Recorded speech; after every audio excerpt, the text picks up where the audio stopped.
Hello. So, remember last video I made, I was talking about this author, Jim Marrs, and how I found his books, and,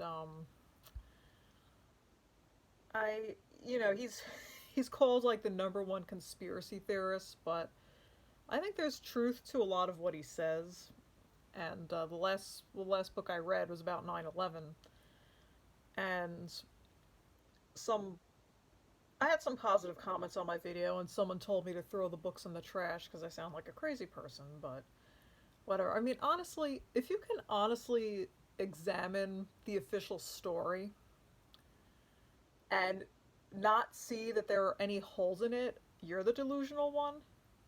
I mean, granted, you can read this guy's book and you don't have to agree with everything he says, and not necessarily every detail he uses in his book proves something to be true or not. But there's definitely enough there to make it pretty obvious that we've been fed a line of bullshit. So, anyway, he has this other book that I read called Population Control: How Corporate Owners Are Killing Us. And there's a lot of different topics in this book, and I think a lot of it is relevant to what we're going through now with the pandemic. Um, but yeah, the book starts off talking about a monument in Georgia, the Georgia Guidestones. It's basically an American Stonehenge, and it has an accompanying tablet that the sponsors of the stones, or they're a small group of Americans who seek the age of reason, is what they say. And there's a message inscribed on the stones in 8 languages and 4 ancient languages. Let these be guide stones to the age of reason. And then the first sentence on the stones says, maintain humanity under 500 million in perpetual balance with nature. So, and then there's things like guide reproduction wisely, improving fitness and diversity. So yeah, that's interesting with, not sure exactly this was written, but it commissioned in 1979, but look, just looking at the way things are now with the declining birth rates, fewer people choosing to have children, and also there seems to be more infertility going on than ever before. And that's discussed in the book as well, possible reasons for that, but that's something I noticed too with the fertility, how it wasn't unusual back in like the 1800s for people to have like couples to have like 10 or 12 children. And I think the average was probably like 7 or 8. And now you have people struggling to get pregnant once, and like you don't think there's something odd with that?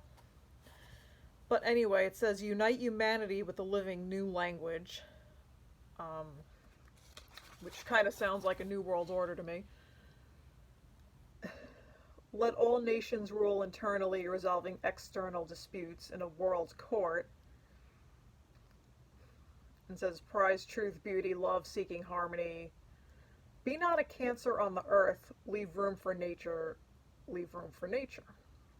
So again, that just talks about population reduction. So this talks about having 500 million people or half a billion on the earth, but as of now, there's about 7 billion. So obviously that's what some people would say is too many.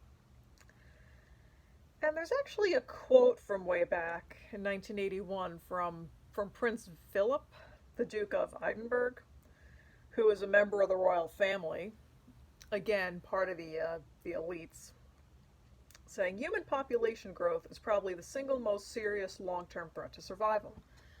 A major disaster if it isn't curbed, not just for the natural world, but for the human world. The more people there are, the more resources they'll consume, the more pollution they'll create, the more fighting they will do. We have no option.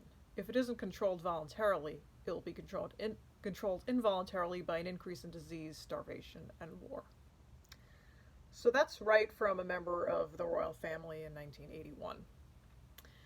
And then he said, in the event that I am reincarnated, I would like to return as a deadly virus in order to contribute something to solve overpopulation.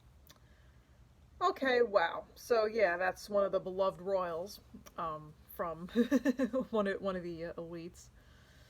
So the first chapter just talks about just how kind of how politicians and how this all this warmongering that's going on, which obviously an increase in wars and causes an increase in death and civilians getting killed, military getting killed, stuff like that, and gun ownership, which I'm not totally convinced that gun ownership in and of itself is the problem. I think maybe we need better laws, or people who have documented mental illness should not own guns and stuff like that. But I don't know if taking the guns of every single citizen is really the answer, but people have different opinions on that. And then talk about also the warmongering and kind of perpetuating fear over oil, how we've sort of reached the peak of our oil production, and there's going to be less and less oil from now on, and we're going to have to fight over that. And it's actually turned out to be not true. And because there was a dip in oil production in the early 2000s, but then it picked up again. It's better than it was. And even if there is some truth to it, it's not as bad as the fearmongers are saying. And they're coming up with new technologies to extract more oil. So that's kind of like a form of fearmongering. And also, they talk about oil and peak oil. Yeah, it says oil companies to profit from stoking public fear, and yet there are new effective techniques being used to extract oil. And then there's this whole thing about fracking, which is basically drilling and injecting fluid, water, and toxic chemicals into the ground at high pressure to fracture shale rocks, releasing natural gases. So this obviously, these toxic gases get not only into the environment, but into our water as well, and contaminated air and stuff like that, and people are breathing it in, drinking the toxic water. So it says evidence exists that corporate owners are using fracking to destroy water wells and sicken the population in an effort to sell more pharmaceuticals, while concerning the market on bottled water. And that's a whole other thing, the pharmaceuticals. There's a chapter in this book on that, how basically Americans are drugged to the point of being sick and dying early, and it's not so much about what they're supposedly taking the drug for. It's like they want more people to be convinced they need all these pharmaceuticals that actually have detrimental effects. And I believe it too, not just because this book says it, but just from what I've seen over the years. Says, so back to the contamination though, the water wells, thousands of incidents have been documented in several different states.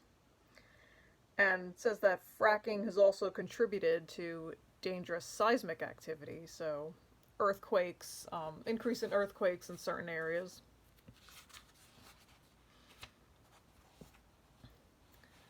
And apparently in California, something like 2/3 of the voters wanted a bill that would have placed a moratorium on fracking in the state until scientific evidence evaluated the health risks. And this bill was defeated, not only by every Republican, but by Democrats as well. Some Democrats voted against it.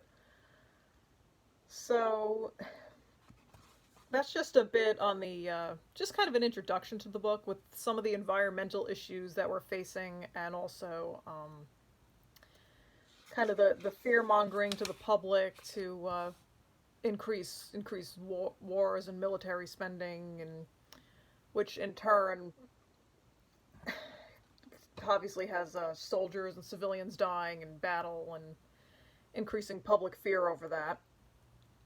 And then there's another chapter on drugs, which I just mentioned, pharmaceuticals, and how, for the last 30, 40 years, there's been a quote-unquote war on drugs, but apparently it has we all know it's not been effective.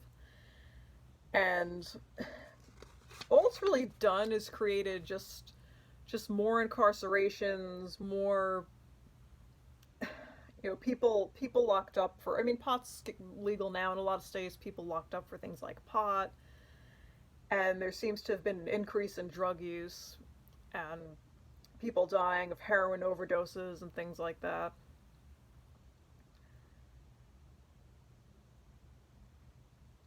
So yeah, mass incarceration, repressive politics, corruption, political destabilization, increase in violence, and an HIV epidemic, which is kind of ironic because it's the war on drugs is supposed to prevent it, but drug use has actually increased. And now there's a shortage of pain medication, which pain medication is not. I mean, plenty of people have died from that as well. So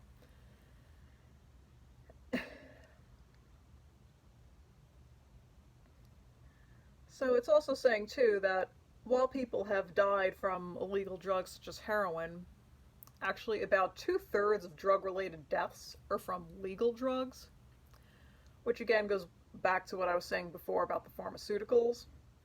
This is interesting enough, it's not illegal drugs such as heroin or cocaine that have proven most fatal. As much as a third of the population take powerful and even toxic mood-altering legal drugs just to get through the day. And it's scary to note that according to some studies, some 40 million of these drug persons admit to driving in public while under the influence. So there's a whole other chapter in this book about big pharma, but it says that big pharma profits from 1960 to 1980 were relatively stable, but from 1980 to 2000 they tripled, and by 2012 prescription drug spending was estimated to account for $260 billion of national health spending. And it's saying it has more to do with marketing than the efficacy of the drugs, which I believe, because I've seen, you go on like Facebook or social media and you see all these pop-up ads trying to sell you some sort of psychological drug and convincing you that you need some sort of drug for like the most petty bullshit. It's like, oh, you need stimulants because you eat too much. You eating too much chocolate, you need stimulant medication. Oh, maybe you're bipolar. Oh, it's like, and it's a lot of it you look at, it's like, doesn't that apply to almost everybody? And it's a lot of BS, but I'll go into that more. So they invent new diseases, it says, such as sexual dysfunction syndrome, premenstrual dysphoric disorder, toenail fungus, male baldness, and social anxiety used to just be known as shyness. So yeah, it's actually funny because part of the reason I'm getting into books like this is because I'm seeing a connection between, how my mother treated maids, what I've experienced at jobs, and just kind of societal narcissism in general, and what's sort of driving it. And I think it's this whole mentality in our society is coming from somewhere higher up. And I think in general they want people drug dependent, they want people sick, they want to dumb people down, so they basically become compliant drones and just accept whatever society tells them to do, and then they're easier to control and easier, I guess, to kill off, according to this book. But the premenstrual dysphoric disorder thing I find funny because my mother has actually insisted that I had that as a teenager. It's basically PMS, but really, really bad, and it's like a mood disorder. And ever since I got away from her, I never had it since. So you know what that story is. So I think a lot of these psychological disorders tie back to narcissism and narcissistic abuse anyway. It's premenstrual dysphoric bullshit, whatever. But yeah, there are more chapters on deadly medicine, which I'll get into. Vaccines is a whole other thing. And we all see what's going on now. And, pot and how it's been, not so much anymore, but in the past has been demonized, and probably because it would take away some big pharma profits. Psychiatric drugs, and also drugging, how a lot of these drugs are experimented on the military, which I didn't know, but I find that kind of disgusting, actually. Like, our servicemen and women are being treated like this. So yeah, I'll talk about that more in future videos, and I'll see you in the next video.